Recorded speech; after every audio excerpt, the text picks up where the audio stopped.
Mertuaku membawa kakak iparku tinggal di rumah yang kubeli dengan hasil keringatku sendiri. Saat aku menolak memberikan kamar, suamiku malah menamparku di depan keluarganya. Mereka pikir aku akan menangis dan mengalah, tapi mereka tidak tahu. Malam itu aku sudah memutuskan untuk menjual rumah tersebut dan membeli tiket ke Korea. Namun sebelum aku pergi, aku akan membuat mereka tahu siapa sebenarnya pemilik rumah itu.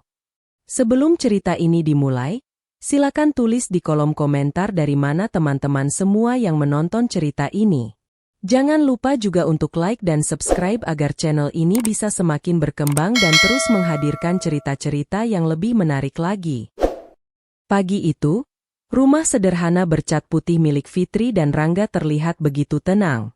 Cahaya matahari perlahan masuk melalui celah tirai ruang keluarga, menyinari lantai yang baru saja dipel Fitri. Di halaman depan, beberapa pot bunga tertata rapi di dekat pagar hitam. Tidak ada kemewahan berlebihan di rumah itu, tetapi semuanya terasa hangat dan nyaman. Bagi Fitri, rumah tersebut bukan hanya tempat untuk pulang setelah seharian bekerja. Rumah itu adalah bukti bahwa kerja keras, kesabaran, dan pengorbanan tidak pernah sia-sia. Fitri berjalan dari dapur membawa 2 cangkir teh hangat. Rambutnya yang terikat sederhana membuat wajahnya terlihat segar meski sejak subuh ia sudah sibuk menyiapkan sarapan. "Mas, bangun. Nanti terlambat kerja," panggilnya pelan. Dari kamar terdengar suara Rangga menggumam. "Sebentar lagi, Fit." Fitri tersenyum. Ia sudah hafal kebiasaan suaminya. Setiap pagi Rangga selalu meminta tambahan waktu beberapa menit untuk berbaring sebelum akhirnya bangun dan bersiap bekerja. Beberapa saat kemudian, Rangga keluar dari kamar sambil merapikan rambut. "Kamu sudah selesai semuanya?" tanyanya. "Sudah. Sarapan juga sudah siap." Rangga duduk di kursi meja makan. "Aku heran, kamu nggak pernah capek." "Capek, Mas. Tapi kalau semua dikerjakan sambil mengeluh, kapan selesainya?" Rangga tertawa kecil. "Makanya aku bersyukur punya istri seperti kamu." Fitri hanya tersenyum. Sudah 7 tahun mereka menikah. Selama itu, kehidupan mereka memang tidak selalu sempurna. Mereka pernah melewati masa sulit ketika harus tinggal di rumah kontrakan sempit. Mereka pernah menghitung uang sampai rupiah terakhir sebelum membeli kebutuhan bulanan. Bahkan pernah ada masa ketika Fitri harus bekerja hingga larut malam untuk menyelesaikan pesanan pelanggan. Namun perlahan semuanya berubah. Fitri memiliki usaha pakaian secara daring. Awalnya usaha itu hanya bermodalkan beberapa potong pakaian yang ia beli dari pemasok menggunakan tabungan kecilnya. Ia memotret sendiri produknya, mengemas sendiri pesanan pelanggan, lalu mengantarkannya ke agen pengiriman. Tidak ada pegawai, tidak ada toko besar, bahkan tidak ada ruang khusus untuk bekerja. Meja makan mereka dulu sering berubah fungsi menjadi meja kerja. Rangga pernah menggoda, "Kalau begini terus, kita makan di lantai." Fitri hanya tertawa. Namun usaha itu berkembang. Pelanggannya semakin banyak. Fitri mulai memiliki pemasukan yang cukup besar. Ia kemudian menyewa sebuah ruangan kecil sebagai gudang dan mempekerjakan 2 orang untuk membantu pengemasan. Rangga sendiri bekerja sebagai staf administrasi di sebuah perusahaan swasta. Penghasilannya cukup untuk kebutuhan sehari-hari, tetapi memang tidak sebesar penghasilan Fitri. Meski begitu, Fitri tidak pernah mempermasalahkannya. "Mas, kita kan suami istri. Nggak perlu menghitung siapa yang paling banyak kasih uang," katanya setiap kali Rangga merasa tidak enak karena penghasilannya lebih kecil. Bagi Fitri, kehidupan rumah tangga bukanlah kompetisi. Ia hanya ingin mereka saling melengkapi. Dan selama beberapa tahun pertama, itulah yang ia rasakan. Rumah yang mereka tempati sekarang adalah salah satu hasil terbesar dari perjuangan tersebut. Sebelum memiliki rumah itu, mereka tinggal di sebuah kontrakan kecil. Saat musim hujan tiba, air sering merembes dari atap. Fitri masih mengingat malam-malam ketika mereka harus meletakkan ember di beberapa sudut ruangan untuk menampung tetesan air. Suatu malam, ketika hujan turun deras, Fitri pernah berkata kepada Rangga, "Mas, suatu hari kita harus punya rumah sendiri." Rangga yang sedang memperbaiki ember bocor hanya tertawa. "Kalau sudah punya uang, kita beli." Fitri mengangguk. Sejak hari itu, ia benar-benar menabung. Setiap keuntungan dari usahanya tidak langsung ia habiskan. Sebagian besar dimasukkan ke rekening khusus untuk membeli rumah. Fitri bahkan sering menahan keinginannya sendiri. Ketika teman-temannya membeli ponsel baru, Fitri tetap menggunakan ponsel lamanya. Ketika ada ajakan liburan, Fitri sering menolak. Tabungan rumah lebih penting, katanya. Rangga memang ikut menyisihkan penghasilannya, tetapi jumlahnya tidak sebanyak Fitri. Meski demikian, Fitri tidak pernah mengungkit hal itu. Sampai akhirnya, setelah bertahun-tahun menabung, mereka menemukan rumah yang sesuai dengan keinginan Fitri. Rumah itu memiliki halaman kecil, ruang keluarga yang cukup luas, dapur nyaman, dan 4 kamar. Tidak terlalu besar, tetapi jauh lebih baik daripada rumah kontrakan mereka dahulu. Hari ketika Fitri menerima kunci rumah tersebut menjadi salah satu hari paling bahagia dalam hidupnya. Ia berdiri di depan pintu sambil menatap kunci di tangannya. "Mas," suaranya bergetar. Rangga berdiri di sampingnya. "Kenapa?" "Kita berhasil." Rangga tersenyum dan memeluknya. "Iya, akhirnya kita punya rumah sendiri." Fitri menangis bahagia. Ia tidak pernah lupa bagaimana sulitnya mendapatkan rumah tersebut. Karena itulah setiap sudut rumah memiliki arti tersendiri baginya. Kamar utama adalah tempat ia dan Rangga beristirahat. Kamar kedua digunakan untuk menyimpan beberapa barang. Kamar ketiga menjadi kamar tamu. Sementara kamar keempat digunakan Fitri sebagai ruang kerja. Tidak ada satupun bagian rumah yang dibuat tanpa pertimbangan. Fitri bahkan memilih sendiri warna dinding, gorden, lampu, hingga tanaman di halaman. Namun bagi Fitri, rumah itu tetap rumah mereka berdua. Ia tidak pernah merasa memiliki semuanya sendirian. Karena itu ketika Lastri, ibu Rangga, datang berkunjung, Fitri selalu menyambutnya dengan baik. Lastri cukup sering datang ke rumah mereka. Kadang hanya untuk menginap 1 atau 2 malam. Kadang datang untuk makan siang. Kadang hanya ingin bertemu Rangga. Fitri tidak pernah keberatan. Namanya juga ibu sendiri, pikir Fitri. Bahkan ketika Lastri mulai memberikan komentar mengenai rumah, Fitri memilih diam. "Fitri, kenapa ruang tamunya terlalu banyak barang?" "Fitri, seharusnya dapurnya jangan seperti ini." "Fitri, Rangga lebih suka makanan yang tidak terlalu pedas." Fitri biasanya hanya menjawab, "Iya, Bu." Ia tidak ingin masalah kecil berkembang menjadi pertengkaran. Bagaimanapun, Lastri adalah ibu dari suaminya. Fitri selalu berusaha menghormatinya. Begitu pula ketika keluarga Rangga membutuhkan bantuan. Beberapa kali Rangga meminta bantuan untuk keluarganya. "Fit, Ibu sedang butuh uang untuk memperbaiki atap rumah." Fitri biasanya tidak langsung bertanya berapa jumlahnya. Ia akan mengambil sebagian tabungannya. "Ini ada sedikit. Kasih ke ibu." Rangga selalu merasa bersalah. "Nanti aku ganti." "Tidak perlu. Yang penting ibu terbantu." Bahkan ketika kakak ipar Fitri sedang mengalami kesulitan dalam pekerjaannya, Fitri juga ikut membantu. Kakak iparnya memang sedang tidak memiliki kehidupan yang stabil. Beberapa pekerjaan yang dijalani tidak bertahan lama. Kadang ia meminta bantuan kepada Rangga, dan pada akhirnya Fitri ikut turun tangan. Fitri tidak pernah berpikir bahwa semua itu akan menjadi masalah. Ia hanya ingin menjaga hubungan baik. Ia bahkan sering berkata kepada Rangga, "Kalau keluarga Mas butuh bantuan dan kita masih mampu, bantu saja." Rangga memandang istrinya dengan rasa bangga. "Kamu memang baik." Fitri tersenyum. Saat itu ia benar-benar percaya bahwa kebaikan akan selalu membawa kebaikan. Ia tidak tahu bahwa suatu hari nanti justru rumah yang dibangunnya dengan susah payah akan menjadi sumber perubahan terbesar dalam hidupnya. Pagi itu, setelah Rangga berangkat kerja, Fitri kembali ke ruang kerjanya.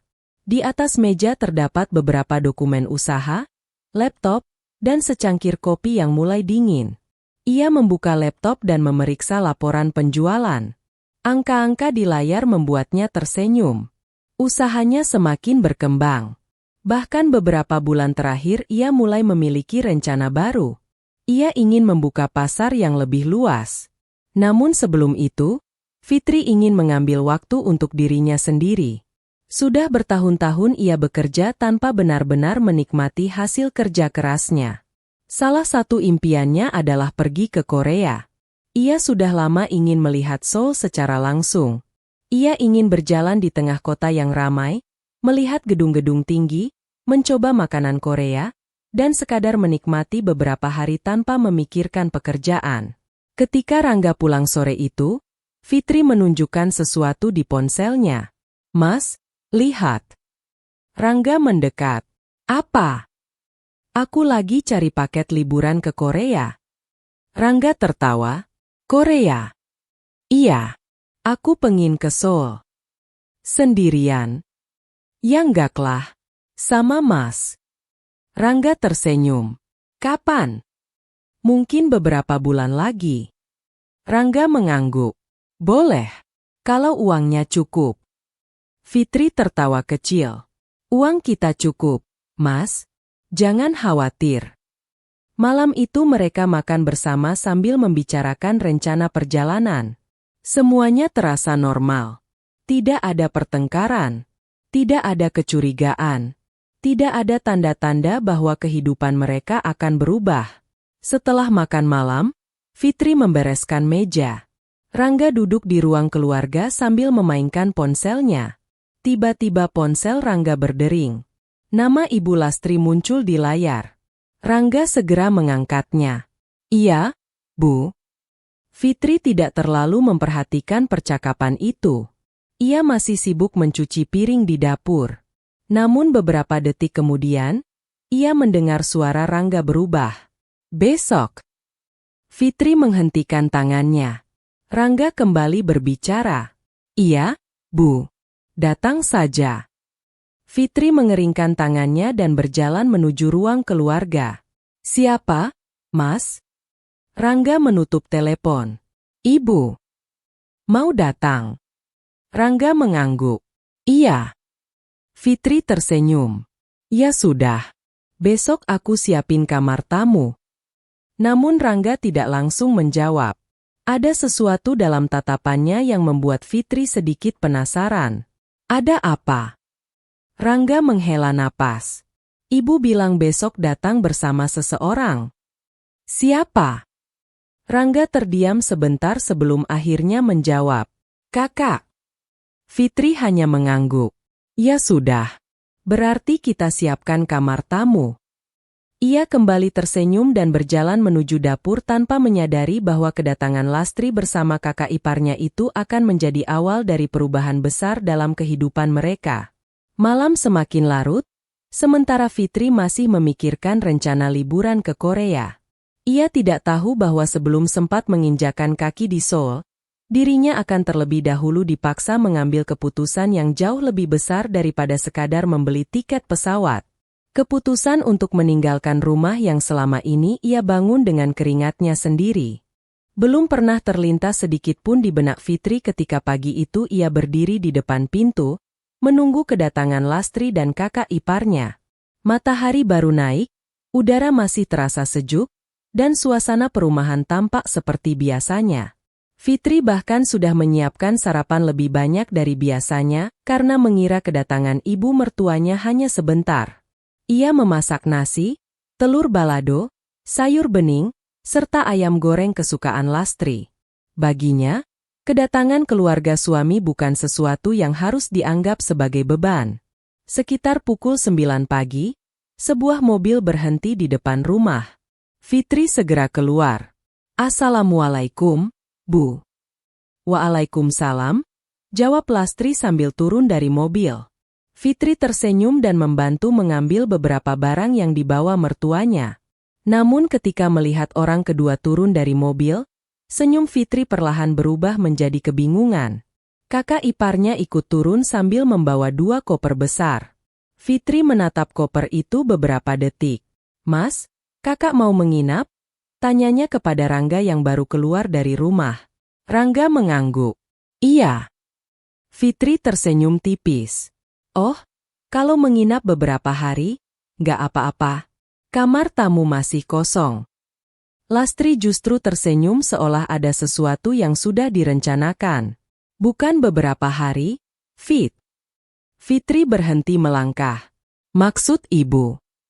Lastri menunjuk koper yang sedang dibawa anaknya. "Kakakmu akan tinggal di sini." Kalimat itu terdengar sederhana, tetapi membuat Fitri terdiam. "Di sini?" "Iya. Untuk sementara." Fitri mencoba memahami keadaan. Ia menoleh kepada Rangga, berharap suaminya memberikan penjelasan. Namun Rangga justru terlihat biasa saja. "Mas sudah tahu?" Rangga mengangguk pelan. "Sudah." "Sejak kapan?" "Dari kemarin." Fitri menatap suaminya beberapa saat. Ada sedikit rasa kecewa karena dirinya sama sekali tidak diberitahu. Namun ia tetap berusaha berpikir positif. "Kalau memang cuma sementara, ya sudah. Nanti aku siapkan kamar tamu." Fitri mengulurkan tangan hendak mengambil koper. Tetapi Lastri menahannya. "Tidak perlu." Fitri mengerutkan kening. "Kenapa, Bu?" "Kamar tamu terlalu kecil." Fitri terdiam. Lastri lalu berjalan masuk ke rumah tanpa menunggu jawaban. Kakak iparnya mengikuti dari belakang. Rangga hanya menghela napas lalu menutup pintu.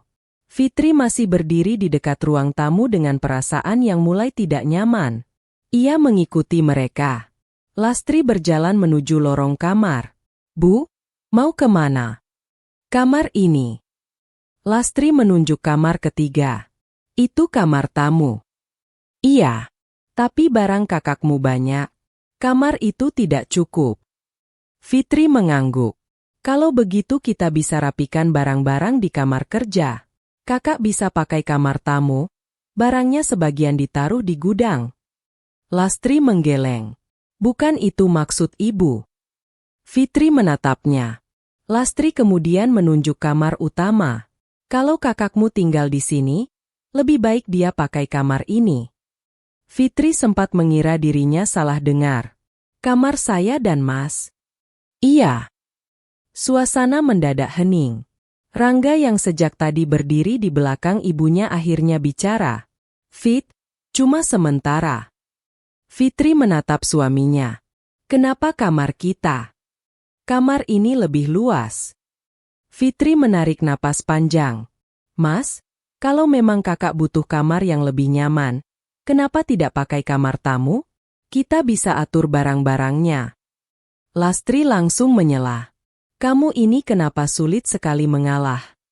Fitri terdiam. "Saya bukan tidak mau mengalah, Bu. Saya hanya merasa seharusnya kita bicarakan dulu sebelum menentukan kamar." Lastri menghela napas. "Kalau sudah menikah, harusnya kamu bisa mengerti kondisi keluarga suami." "Saya mengerti, Bu." "Kalau mengerti, ya jangan banyak alasan." Fitri menoleh kepada Rangga. "Mas, aku nggak keberatan kakak tinggal di sini. Tapi kenapa harus kamar kita?" Rangga terlihat tidak nyaman. "Fitri, jangan dibesar-besarkan. Kakak sedang punya masalah. Dia butuh tempat tinggal. Kita bantu saja." Fitri masih berusaha tenang. "Aku tidak pernah bilang tidak mau membantu." "Lalu masalahnya apa?" "Masalahnya, keputusan ini dibuat tanpa bicara denganku." Rangga terdiam. Fitri melanjutkan dengan suara lembut. "Rumah ini kan rumah kita. Kalau ada orang yang akan tinggal di sini, bukankah seharusnya kita sama-sama setuju?" Lastri mendengus. "Rumah tangga sekarang kok seperti rapat perusahaan." Fitri menahan napas. Ia tidak ingin membalas ucapan itu. Kemudian kakak iparnya mulai memasukkan koper ke dalam kamar tamu. "Sudahlah, Bu," katanya.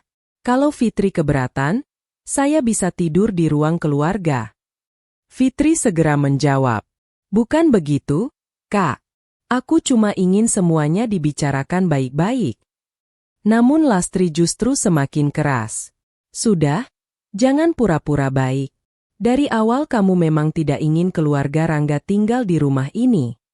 Fitri terkejut. "Bu, saya tidak pernah mengatakan begitu. Tapi sikapmu seperti itu." Rangga mulai terlihat kesal. "Fitri, sudah. Jangan membuat ibu semakin kesal." Fitri menatap suaminya. "Mas, aku cuma menjelaskan. Penjelasanmu dari tadi seperti penolakan." Fitri tidak langsung menjawab. Ia melihat koper-koper besar yang kini memenuhi ruang tamu. Tiba-tiba ia merasa rumah yang selama ini menjadi tempat paling nyaman baginya mulai terasa berbeda. Namun Fitri tetap mencoba mengendalikan diri. Ia membawa beberapa barang kakak iparnya ke kamar tamu. Ia bahkan mengganti sprei, menyiapkan handuk, dan memastikan kamar itu bersih. "Ini kamarnya sudah siap," katanya. Kakak iparnya masuk dan melihat sekeliling. "Terima kasih." Fitri mengangguk. "Kalau ada yang kurang, bilang saja." Namun beberapa menit kemudian, Lastri kembali datang. "Fitri." "Iya, Bu. Bawa barang-barang ini ke kamar utama." Fitri menatap koper di depannya. "Bu, kamar tamu sudah siap." "Ibu bilang kamar utama." Fitri mulai kehilangan kesabaran. "Maaf, Bu. Saya tidak bisa memberikan kamar saya." Lastri menatap tajam. "Kamu bilang apa?" "Saya bilang kamar ini tetap untuk saya dan Mas." Rangga yang mendengar percakapan tersebut segera datang. "Fitri." Fitri menoleh. "Aku sudah siapkan kamar tamu. Semuanya sudah lengkap." Rangga menghela napas. "Kakak lebih nyaman di kamar utama." Fitri menatap suaminya seolah tidak percaya. "Mas, ini kamar kita. Cuma sementara." "Berapa lama?" Rangga terdiam. Fitri kembali bertanya. "Seminggu?" Tidak ada jawaban. "Sebulan?" Rangga mengalihkan pandangan. Fitri mulai memahami sesuatu. "Mas, sebenarnya kakak mau tinggal berapa lama?" Lastri menjawab sebelum Rangga sempat bicara. "Tidak perlu menentukan waktunya. Sampai dia punya tempat sendiri." Fitri membeku. Berarti bukan menginap. Mereka memang berencana tinggal di rumah itu tanpa batas waktu yang jelas. Fitri menatap Rangga. "Kamu tahu ini dari kemarin?" Rangga mengangguk. "Iya. Dan kamu sengaja tidak memberitahuku." "Karena aku tahu kamu akan mempermasalahkannya." Fitri merasa dadanya sesak. "Jadi kamu sudah tahu aku akan keberatan, tapi tetap membawa mereka ke sini?" "Fit, jangan seperti ini. Aku cuma bertanya, Mas." Lastri menyela. "Kalau kamu istri yang baik, kamu seharusnya menerima keluarga suamimu." Fitri menatap Lastri. "Saya sudah menerima, Bu. Saya bahkan selalu membantu. Tapi menerima keluarga bukan berarti saya harus menyerahkan kamar saya dan membiarkan keputusan tentang rumah ini dibuat tanpa saya." Kalimat itu membuat suasana semakin tegang. Rangga mengusap wajah. "Kenapa kamu berubah setelah punya uang?" Fitri tersentak. "Apa hubungannya dengan uang? Kamu sekarang terlalu merasa punya semuanya." Fitri menatap suaminya lama. "Mas, aku tidak pernah mengatakan rumah ini hanya milikku. Tapi sikapmu seperti itu." Fitri menahan air mata. Ia tidak ingin menangis di depan mereka. Ia hanya berkata pelan, "Aku tidak pernah menghitung berapa banyak uang yang aku keluarkan untuk rumah ini. Aku juga tidak pernah menghitung berapa kali aku membantu keluargamu. Tapi jangan membuatku merasa seperti orang asing di rumah sendiri." Rangga diam. Lastri justru berkata, "Kalau memang rumah ini rumah bersama, kenapa kamu takut memberikan satu kamar?" Fitri tidak menjawab. Ia berjalan ke kamar utama, membuka pintu, lalu memandang sekeliling. Tempat itu menyimpan begitu banyak kenangan. Di sanalah ia dan Rangga pernah tertawa. Di sanalah mereka pernah membicarakan masa depan. Di sanalah Fitri menangis bahagia ketika akhirnya mereka memiliki rumah sendiri. Sekarang, untuk pertama kalinya, ia merasa seolah semua kenangan itu sedang dirampas perlahan. Fitri kembali keluar. "Baik," katanya. Rangga menatapnya. "Baik bagaimana? Aku tidak akan bertengkar sekarang." Fitri mengambil napas panjang. "Aku butuh waktu untuk berpikir."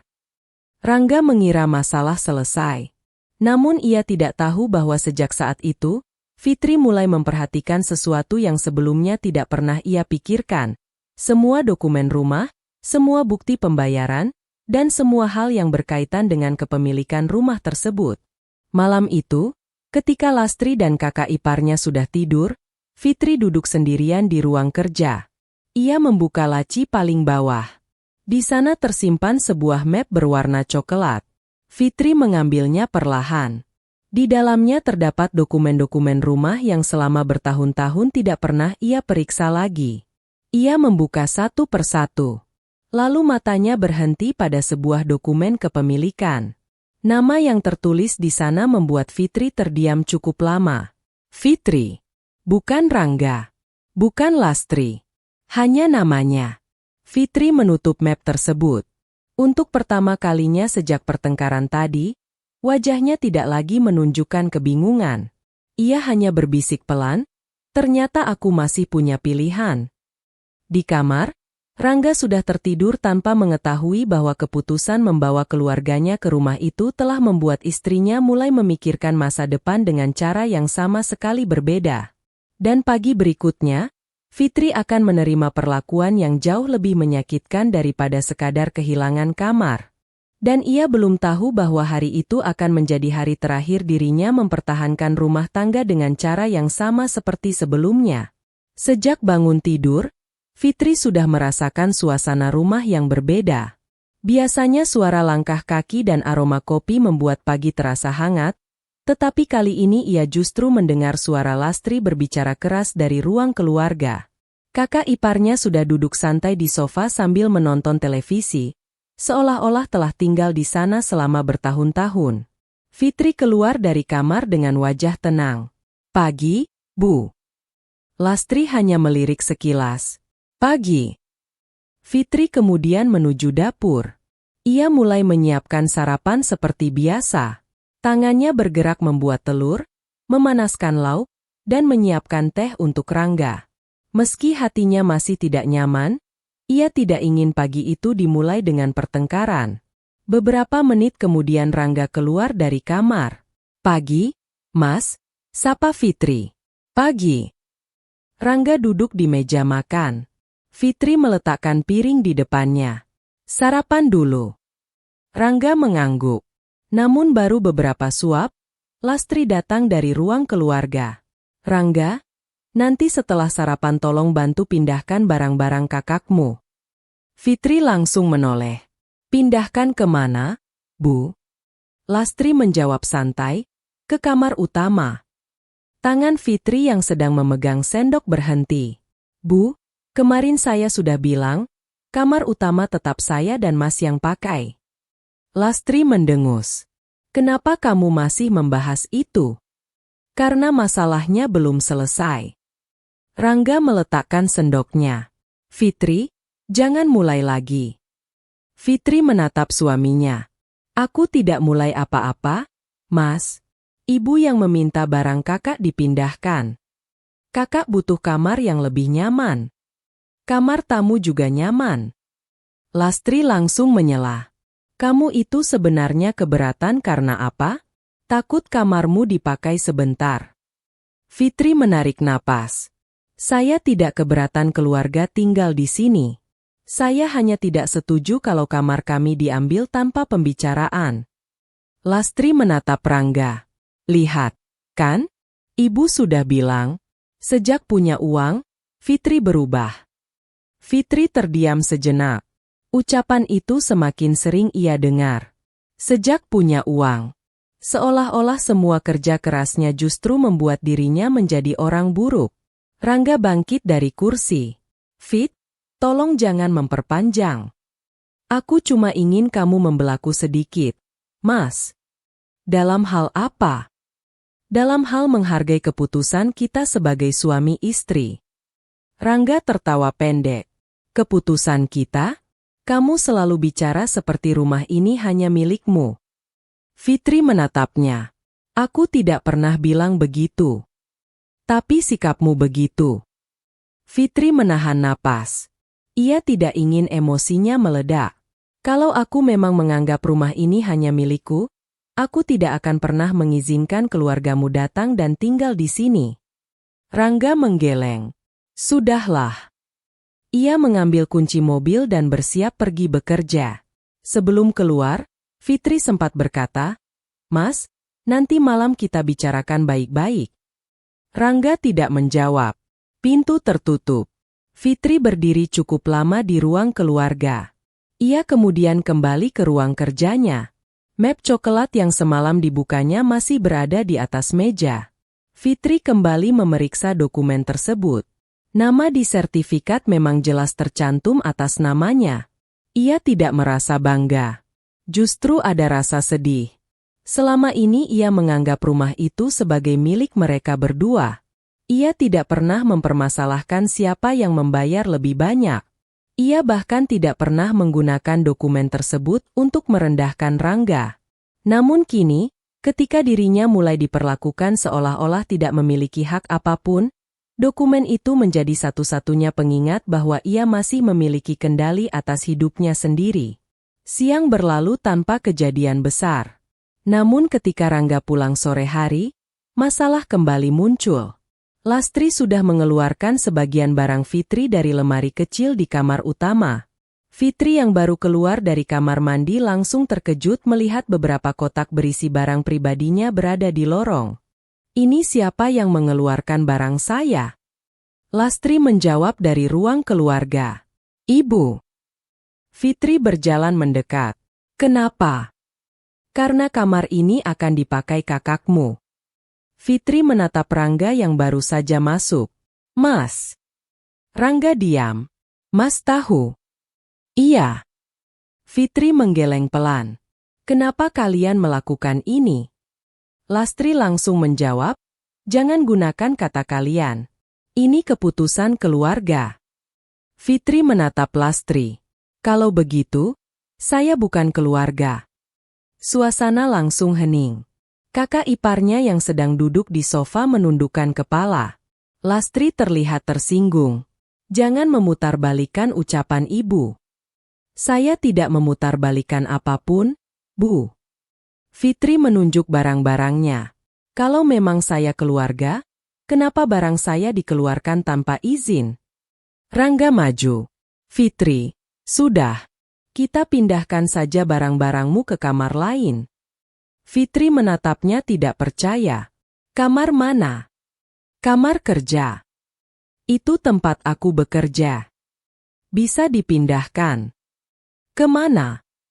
Rangga mulai kehilangan kesabaran. Kenapa semua harus dipermasalahkan? Fitri menjawab dengan suara yang mulai bergetar. Karena sejak kemarin tidak ada satupun yang bertanya apa yang aku mau. Rangga mengusap wajah. Kakak sedang kesulitan. Aku tahu. Ibu juga ingin membantu. Aku tahu. Lalu kenapa kamu masih keras kepala? Fitri menatap suaminya. Karena membantu orang lain tidak berarti harus mengorbankan orang yang tinggal serumah. Lastri berdiri. Rangga, kalau kamu terus membiarkan istrimu seperti ini, lama-lama dia akan mengatur semua kehidupanmu. Fitri menggeleng. Bu, saya tidak ingin mengatur kehidupan Mas. Saya hanya ingin dihargai. Namun Lastri terus memprovokasi. Rangga, kamu suami atau bukan? Kalau istri sudah berani membantah seperti ini, Jangan diam saja. Fitri melihat wajah Rangga berubah. Mas, jangan dengarkan ibu kalau itu membuat kita semakin bertengkar. Namun justru kalimat tersebut membuat Rangga semakin tersulut. Jangan bawa-bawa ibu. Aku tidak membawa ibu. Aku cuma ingin kita bicara berdua. Setiap kali ibu bicara, kamu selalu menyalahkan beliau. Aku tidak pernah menyalahkan ibu. Sudah. Suara Rangga menggema di ruang keluarga. Fitri terdiam. Rangga berjalan mendekatinya. Kamu sekarang merasa paling berkuasa karena rumah ini atas namamu. Fitri terkejut. Mas tahu soal itu? Ibu tahu. Fitri menoleh kepada Lastri. Lastri terlihat tenang. Rangga cerita semuanya kepada ibu. Fitri kembali menatap suaminya. Aku tidak pernah menyembunyikan rumah ini atas namaku. Tapi kamu menggunakan itu untuk melawan keluargaku. Tidak. Fitri menggeleng. Aku bahkan baru membuka dokumen itu kemarin setelah kalian memaksaku keluar dari kamar sendiri. Rangga semakin emosi. Jadi sekarang kamu mengancam kami. Aku tidak mengancam siapapun. Lalu kenapa kamu terus menyebut rumah ini milikmu? Karena kalian terus membuatku merasa tidak punya hak. Keduanya saling menatap. Air mata mulai menggenang di mata Fitri. Aku sudah 7 tahun menjadi istrimu, Mas. Aku membantu keluargamu. Aku membantu ibu. Aku ikut membangun kehidupan ini. Tapi kenapa sekarang aku diperlakukan seperti orang yang numpang tinggal? Lastri menyela. Karena kamu terlalu banyak menuntut. Fitri menoleh. Saya tidak menuntut apa-apa, Bu. Kamu menuntut Rangga memilih antara kamu dan keluarganya. Fitri menggeleng. Saya tidak pernah meminta itu. Rangga tiba-tiba membentak. Cukup. Fitri mundur 1 langkah. Mas. Dari tadi kamu membantah terus. Aku cuma menjelaskan. Kamu tidak pernah mau mengalah. Aku sudah terlalu sering mengalah. Jangan merasa paling berjasa. Kalimat itu membuat Fitri terpukul. Namun yang terjadi berikutnya jauh lebih menyakitkan. Ketika Fitri mencoba mendekat dan memegang lengan Rangga untuk menenangkannya, Rangga secara spontan mengangkat tangannya dan menampar pipi Fitri dengan keras. Suara tamparan itu terdengar jelas di seluruh ruang keluarga. Fitri membeku. Waktu seolah berhenti. Tangannya perlahan naik menyentuh pipi yang terasa panas. Tidak ada suara. Tidak ada tangisan. Bahkan Lastri pun terdiam selama beberapa detik. Rangga sendiri tampak seperti baru menyadari apa yang telah dilakukannya. Fitri menatapnya. Tatapan itu membuat Rangga tidak mampu melanjutkan kalimat. Fitri tidak menangis. Ia hanya berkata pelan, kamu baru saja menamparku. Rangga menelan ludah. Aku hilaf. Lastri buru-buru berkata, kamu juga jangan terus memancing suamimu. Fitri perlahan menoleh kepada Lastri. Kalimat itu justru membuat sesuatu dalam dirinya patah. Selama ini ia selalu berpikir keluarga harus dipertahankan bagaimanapun caranya. Tetapi sekarang ia sadar, dirinya sendirian bahkan ketika berada di tengah rumah yang ia bangun sendiri. Fitri berjalan menuju kamarnya. Ia tidak membanting pintu. Tidak berteriak. Tidak mengancam. Ia hanya mengambil map coklat dari meja kerjanya. Di dalamnya terdapat sertifikat rumah, dokumen pembelian, dan bukti pembayaran yang selama ini ia simpan dengan rapi. Fitri memandang semuanya beberapa saat. Kemudian ia mengambil ponselnya. Tangannya tidak gemetar lagi. Ia membuka daftar kontak dan mencari nomor seseorang yang pernah membantunya mengurus pembelian rumah tersebut. Sebuah pesan singkat ia kirim. Pak, saya mau menjual rumah. Tolong bantu carikan pembeli secepatnya. Setelah pesan terkirim, Fitri duduk di tepi ranjang. Untuk pertama kalinya sejak menikah, ia tidak memikirkan bagaimana cara menyelamatkan pernikahannya.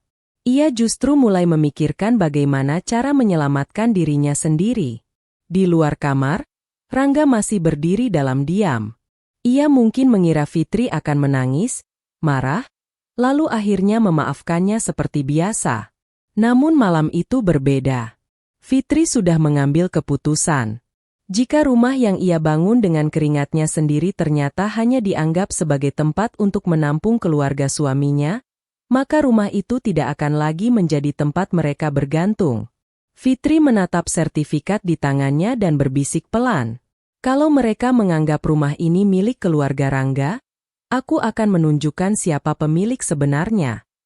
Dan sejak malam itu, tanpa diketahui Rangga maupun Lastri, proses untuk menjual rumah tersebut mulai bergerak.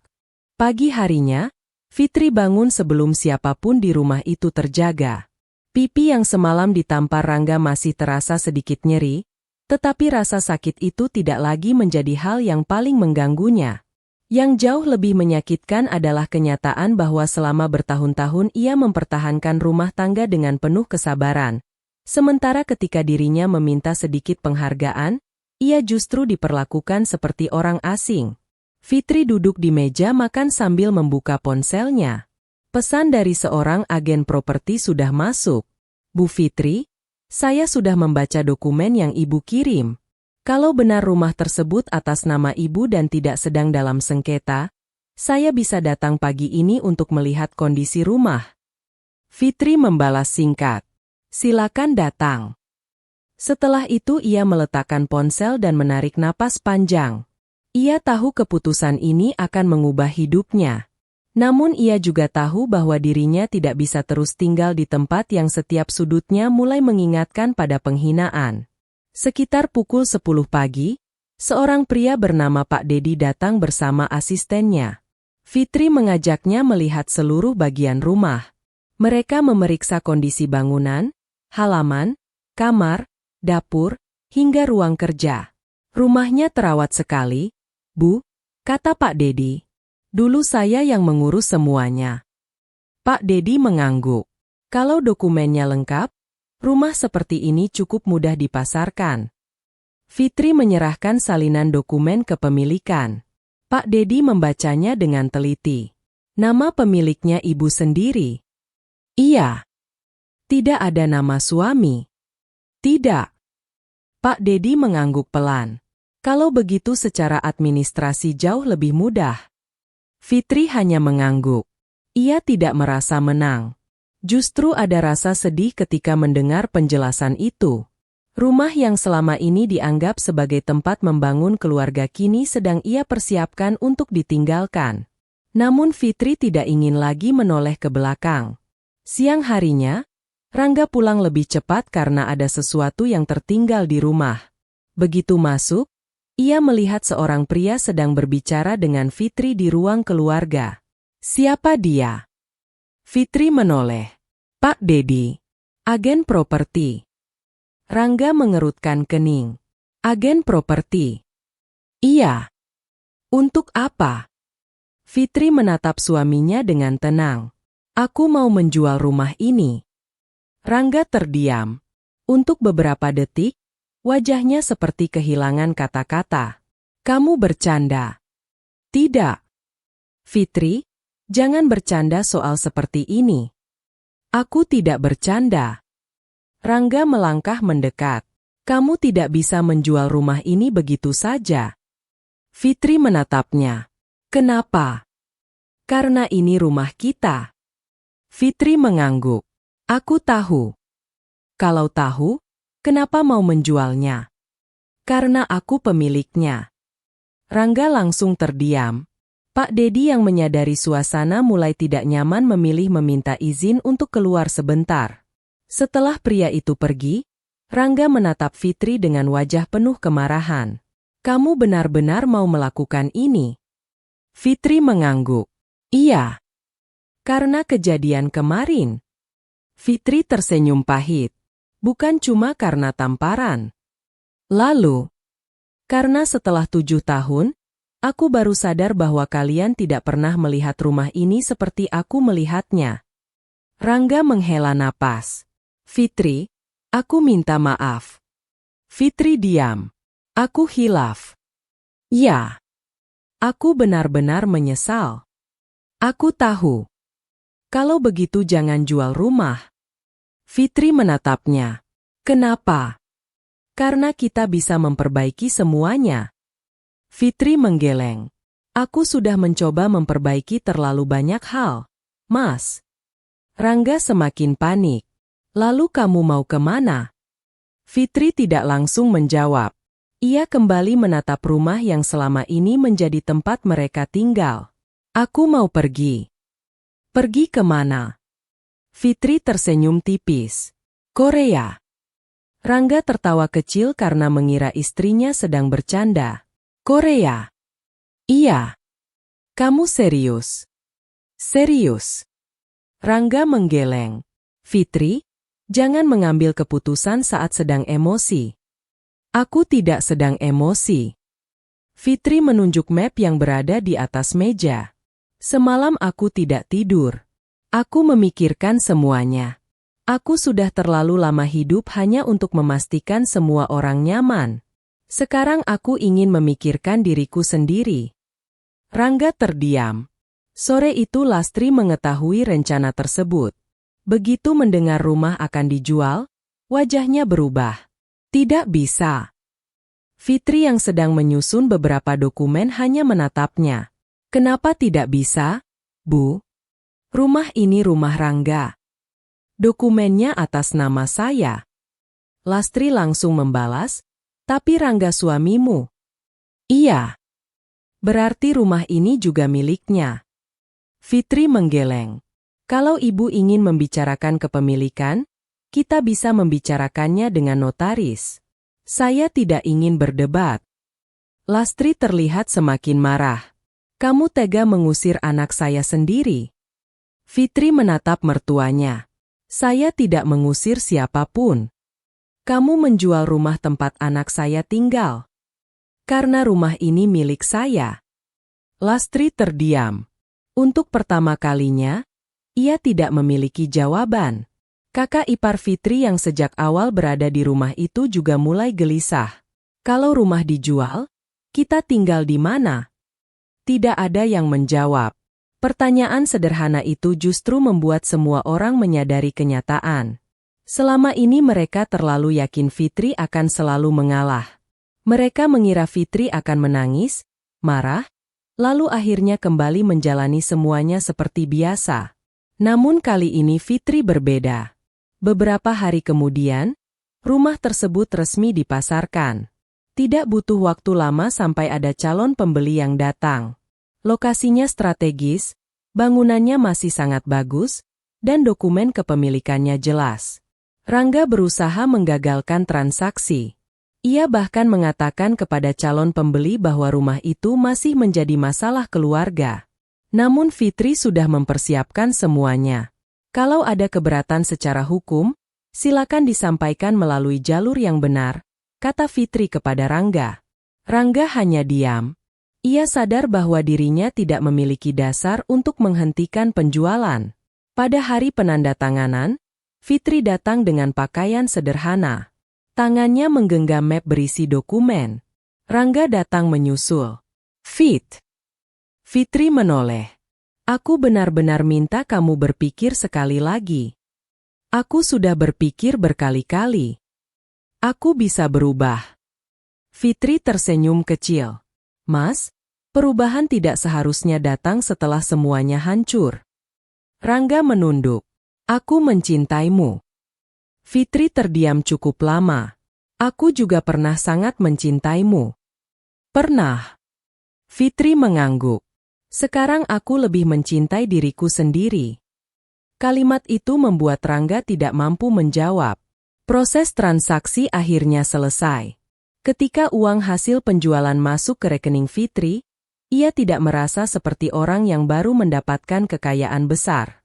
Ia justru merasa seperti seseorang yang baru saja menutup satu bab kehidupan yang sangat panjang.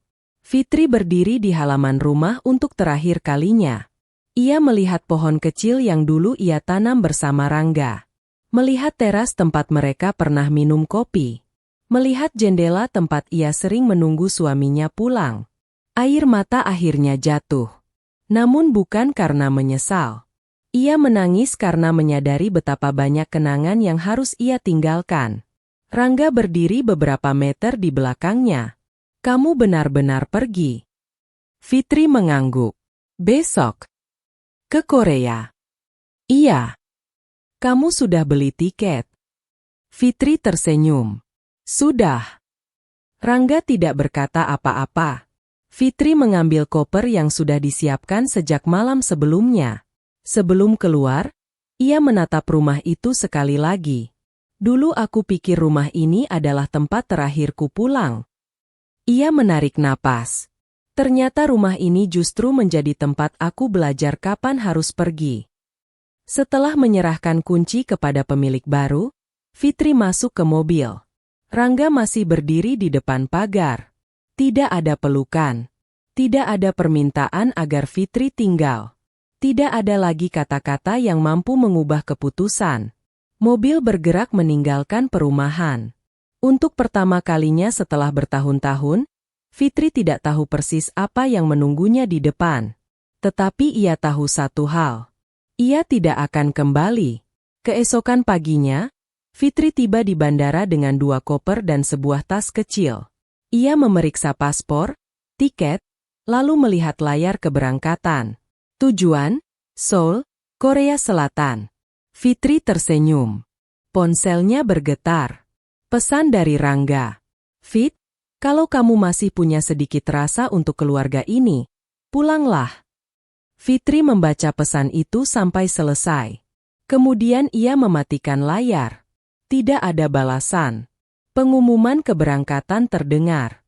Fitri menarik kopernya dan berjalan menuju pintu pemeriksaan.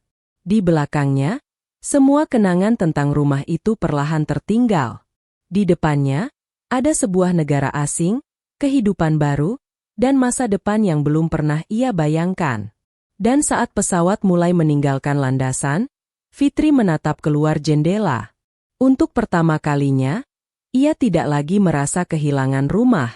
Karena ia sadar, rumah yang sebenarnya bukanlah bangunan yang selama ini ia perjuangkan. Rumah itu adalah dirinya sendiri. Dan kali ini, Fitri memilih untuk pulang kepada dirinya sendiri. Kalimat itu terus terngiang di kepalanya ketika pesawat yang membawanya dari Indonesia mulai menembus awan. Dari balik jendela, lampu-lampu kota perlahan menghilang, berubah menjadi hamparan gelap yang hanya dihiasi cahaya kecil di kejauhan. Fitri duduk seorang diri di kursinya, memeluk tas kecil yang berisi paspor dan beberapa dokumen penting. Untuk pertama kalinya setelah 7 tahun menikah, ia tidak tahu apa yang akan terjadi setelah hari esok. Anehnya, ketidakpastian itu tidak membuatnya takut. Justru ada perasaan ringan yang belum pernah ia rasakan sebelumnya. Ia menutup mata dan mengingat rumah yang baru saja ditinggalkannya. Dulu, rumah itu adalah impian. Sekarang, rumah itu adalah masa lalu. Fitri tidak menyesal menjualnya. Ia juga tidak menyesal pergi. Yang masih membuat dadanya sesak hanyalah kenyataan bahwa semua itu harus berakhir setelah satu tamparan dan begitu banyak penghinaan yang sebelumnya ia tahan sendirian. Beberapa jam kemudian, pesawat mendarat di Korea Selatan. Ketika Fitri keluar dari bandara, udara dingin langsung menyentuh wajahnya. Ia menarik napas panjang sambil melihat sekeliling. Tulisan-tulisan asing, orang-orang yang berjalan cepat, suara kendaraan, dan gedung-gedung tinggi membuatnya merasa seperti berada di dunia yang berbeda. "Jadi ini Seoul," gumamnya. Fitri tersenyum kecil. Ia sudah memesan sebuah apartemen kecil untuk beberapa bulan. Tempat itu tidak besar, tetapi bersih dan memiliki jendela lebar yang menghadap ke deretan gedung kota. Begitu sampai, Fitri meletakkan koper, membuka tirai, lalu berdiri cukup lama memandangi pemandangan di luar. Tidak ada Rangga. Tidak ada Lastri. Tidak ada suara yang memintanya mengalah. Tidak ada orang yang menentukan kamar mana yang boleh ia tempati. Untuk pertama kalinya, seluruh keputusan berada di tangannya sendiri.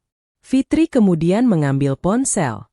Ada puluhan pesan yang masuk sejak ia berada di pesawat. Sebagian dari Rangga. Sebagian dari Lastri. Pesan pertama dari Rangga hanya berbunyi, "Sudah sampai." Fitri tidak membalas.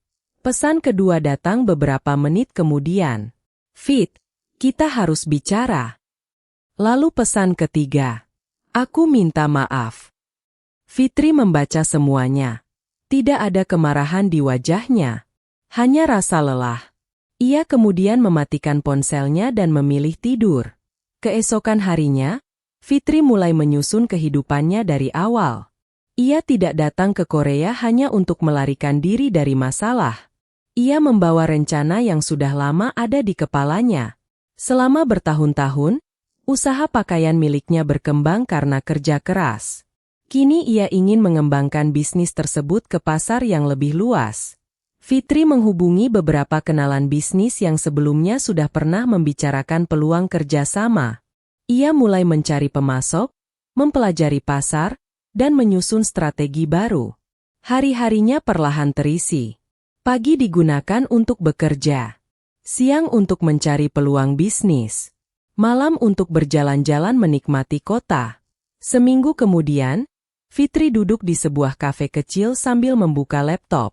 Di layar terlihat laporan keuangan usahanya. Angka penjualan meningkat. Beberapa pesanan dari pelanggan baru mulai berdatangan. Ia tersenyum. Ternyata selama ini bukan dirinya yang membutuhkan Rangga untuk berkembang. Justru Rangga dan keluarganya lah yang terlalu terbiasa dengan keberadaan Fitri. Sementara itu, kehidupan Rangga berubah drastis setelah rumah dijual. Ia dan Lastri harus mencari tempat tinggal baru. Tidak mudah bagi mereka menemukan rumah dengan kondisi senyaman rumah Fitri. Kakak iparnya yang sebelumnya tinggal bersama mereka juga mulai mencari pekerjaan dan tempat tinggal sendiri. Lastri yang dulu begitu yakin bahwa Fitri akan selalu mengalah kini lebih sering diam. Suatu malam, Lastri duduk bersama Rangga di ruang tamu rumah kontrakan sederhana. "Rangga?" katanya pelan. "Iya, Bu." Ibu tidak menyangka Fitri benar-benar menjual rumah. Rangga hanya diam. Ibu pikir dia cuma marah. "Aku juga." Lastri menunduk. Kalau waktu itu ibu tidak memaksa soal kamar. Rangga langsung menyela. "Sudahlah, Bu." Tapi ibu merasa bersalah. Rangga mengusap wajah. "Yang salah aku." Lastri menatap anaknya. Rangga menunduk. "Aku yang menampar dia." Untuk pertama kalinya, Rangga mengucapkan kalimat itu tanpa berusaha mencari alasan. Ia tahu bahwa satu tamparan telah menghancurkan sesuatu yang tidak bisa diperbaiki dengan permintaan maaf. Beberapa hari kemudian, Rangga mencoba menelepon Fitri. Tidak diangkat. Ia menelepon lagi. Tetap tidak dijawab. Akhirnya Rangga mengirim pesan panjang. "Fitri, aku tahu mungkin kamu tidak mau bicara denganku. Tapi aku benar-benar menyesal. Aku salah. Aku tidak seharusnya menamparmu. Aku juga salah karena membiarkan ibu dan kakak membuatmu merasa tidak dihargai. Kalau kamu masih mau memberi kesempatan, aku akan memperbaiki semuanya." Fitri membaca pesan itu malam hari setelah selesai bekerja. Ia duduk di dekat jendela apartemennya.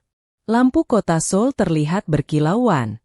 Untuk beberapa saat, ia hanya diam. Dulu, pesan seperti itu mungkin sudah cukup membuatnya pulang. Tetapi sekarang tidak. Fitri mulai mengetik. "Aku sudah memaafkanmu, Mas." Rangga yang menerima pesan itu langsung membalas. "Benarkah? Kalau begitu pulanglah." Fitri menarik napas. Ia mengetik lagi. "Memaafkan tidak berarti kembali." Rangga tidak langsung membalas. Fitri melanjutkan. "Aku sudah terlalu lama berusaha mempertahankan rumah tangga ini. Aku membantu keluargamu karena aku menganggap mereka keluargaku juga. Aku memberikan banyak hal tanpa pernah menghitung. Tapi ketika aku hanya meminta dihargai di rumahku sendiri, aku justru ditampar.